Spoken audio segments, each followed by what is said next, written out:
Кое е първото нещо, което се прецаква, когато започнем да правим така наречените опити за бебе? Ами, кексът, разбира се, и то не е този, който се прави с яйца, кисело мляко и други хубави неща. И така, какво можем да направим, ако сме в тази ситуация?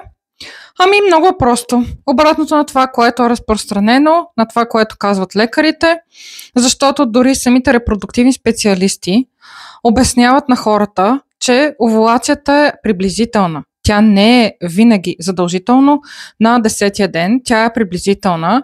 Това приблизително е доста относително. Поради тази причина, ако вие правите нещата математически, т.е. по график и така нататък, само в този период вие губите шанса си да имате успех през останалото време.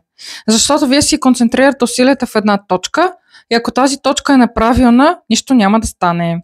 За да станат нещата хем приятни, хем да имаме крайния резултат в някакъв по-близък момент в бъдещето, това човек проявява творчество. Това, което съм направила аз преди, беше вместо да си меря овулацията, бях си намерила един такъв уред и вместо да се занимавам с такива неща, които за мен лично не работят, просто си направих свободен стил, когато каквото искам.